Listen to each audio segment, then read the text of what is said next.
જોડાય તો એવા ભજનથી ઘડી કે અડધી ઘડીમાં પાપ બળતા નથી. હવે બીજો પ્રશ્ન જાગે છે, પણ શ્રીજી મહારાજે કોઈ પ્રશ્ન પૂછે પહેલા જવાબ આપી દીધો.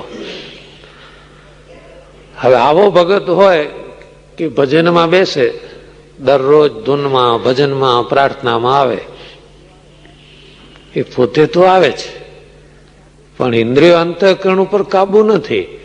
એ બહાર ભટક્યા કરે ગમે ત્યાં, જેમ તેમ ભજન કરી જાય છે. તો આવું ભજન કરવા વાળાનું કલ્યાણ થાય કે ન થાય? ત્યારે શ્રીજી મહારાજ પોતે જ કહે છે કે એનું કલ્યાણ તો ભગવાનના પ્રતાપે કરીને થાય. એ જ ઉત્તર છે. ભગવાનનો પ્રતાપ બહુ છે. ઠાકોરજી ધારે. પેલા ઘણી વાર છે ને કોર્ટમાં ચુકાદો આવે છે કે શકનો લાભ આપીને એને નિર્દોષ છોડી મૂક્યો. ભગવાન કહે છે કઈ વાંધો નહીં, તે લડાઈ કરી છે ને, તે ભજન જ કર્યું છે, ઇન્દ્રિયો અંતઃકરણ સામે યુદ્ધ ચાલુ રાખ્યું હતું, તો ખૂટતા માર્ક ઉમેરીને તને પાસ જાહેર કરવામાં આવે છે. જા, ભગવાનનો પ્રતાપ અલૌકિક છે. ઠાકોરજીની મરજી થાય. માણસ નીચલી કોર્ટમાં હારી જાય ને તો ઉપલી કોર્ટમાં જાય, એમાં હારી જાય પછી ગુજરાતની વડી કોર્ટમાં જાય, એમાંય હારી જાય, સુપ્રીમમાં જાય. પછી સુપ્રીમના ચુકાદો આવે પછી ક્યાં જાય? છૂટકો છે. જોબન પગી સ્વામિનારાયણ ભગવાન પાસે આવ્યો દભાણમાં. શું સેવા કરવા આવ્યો હતો? હરિભક્તોને પીરસવા આવ્યો હતો? શા માટે આવ્યો હતો? સ્વામિનારાયણ ભગવાનની જ ગોળી ચોરવા આવ્યો હતો. એને એવો અનુભવ થયો કે આ ગોળી દેવતાઈ છે અને આ ગોળી મારી પાસે આવે ને તો મારા ધંધામાં એવી જમાવટ કરી દઉં ને. હવે આવા ઈરાદાથી આવેલો, પણ ધણીનો કોઈ ધણી જ શ્રીજી મહારાજ પાસે આવીને નમ્યો અને સ્વામિનારાયણ ભગવાને દ્રષ્ટિ કરી એના ઉપર. શરણાગત પાપ પર્વતમ, પર્વત જેટલા પાપ, પહાડ જેવડા. શરણાગત પાપ પર્વતમ ગણયિત્વા ન તદીય સદગુણમ અણુમાપ્યતુલમ હિ મન્યતે સહજાનંદ ગુરુમ ભજે સદા. શરણાગત કોઈ જીવ હોય એના પહાડ જેવડા પાપ એ અણુ જેટલા સમજીને માફ કરી દે છે. સ્વામિનારાયણ ભગવાને જોબન પગીને અપનાવ્યો. જ્યાં દ્રષ્ટિ પડી જોબન પગી ઉપર અને બધા જ પાપ બળીને ભસ્મ થઈ ગયા. ન પ્રાયશ્ચિત ન કોઈ વાત.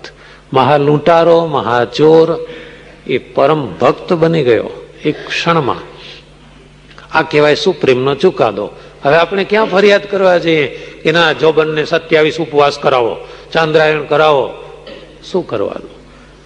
એટલે ભજન કરો, ભક્તિ કરો, સત્કર્મ ચાલુ જ રાખો. ભગવાનનો પ્રતાપ મોટો છે. પછી રઘુવીરજીએ પ્રશ્ન પૂછ્યો કે હે મહારાજ, આ જીવનો મોક્ષ કેમ કરે ત્યારે થાય? મોક્ષ અને કલ્યાણ એ બેમાં થોડો તફાવત છે. કલ્યાણ તો બહુવિધ થાય, મોક્ષ એક જ પ્રકાર. કલ્યાણ તો જાત જાતના છે. ઉંમરે કોઈ યાચક આવ્યો હોય, હવે એને તમે 500 ગ્રામ દાણા આપો ને તોય બોલે કલ્યાણ મસ્તો ભાઈ. એટલે કલ્યાણ તો અનેક પ્રકારના. કલ્યાણનો અર્થ થાય શુભ, ત્યારે મોક્ષનો અર્થ થાય ભગવત ધામની પ્રાપ્તિ. એટલે રઘુવીરજી મહારાજ પૂછે છે કે મહારાજ, આ જીવનો મોક્ષ કેમ કરે ત્યારે થાય? આ ઉપાય થોડો અઘરો છે. જવાબ તો સાંભળી લઈએ, લખાય નહીં તો પણ આ છે બહુ અઘરું કામ. જેને પોતાના મોક્ષની ઈચ્છા હોય તેને પોતાનો દેહ, ધન, ધામ, કુટુંબ અને પરિવાર એ સર્વને ભગવાનની સેવામાં જોડી દેવા. કેટલો બધો બહુ વિચારજો. જો મોક્ષ જોઈતો હોય તો દેહને ભગવાનની સેવામાં જોડી દેવો. એ તો માની લો કે જોડ્યો.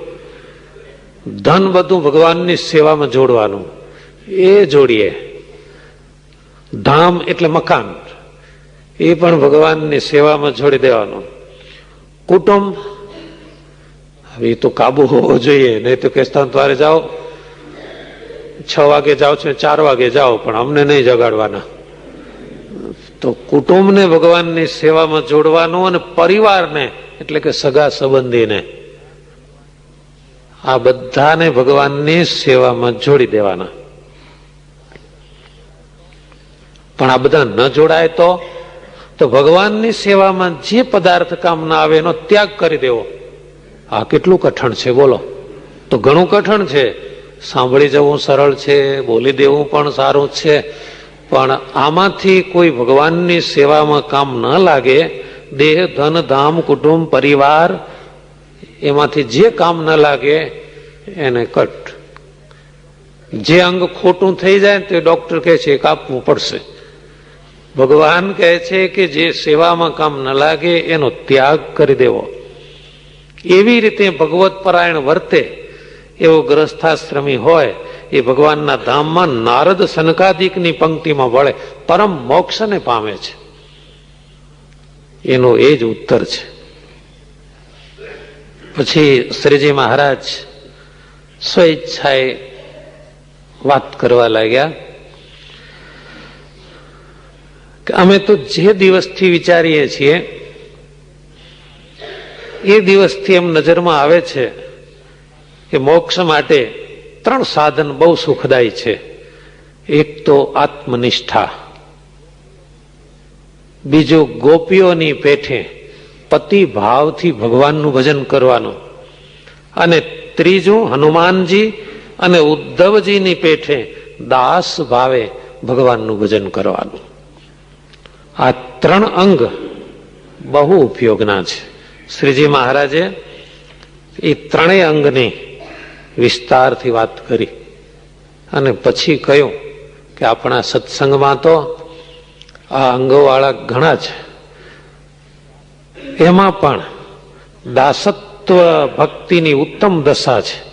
દાસત્વ ભક્તિ વાળા આજે ગોપાળાનંદ સ્વામી, મુક્તાનંદ સ્વામી છે. ગોપાળાનંદ સ્વામી, શ્રીજી મહારાજે ગોપાળાનંદ સ્વામીને સત્સંગના મધ્યસ્થી બનાવેલા.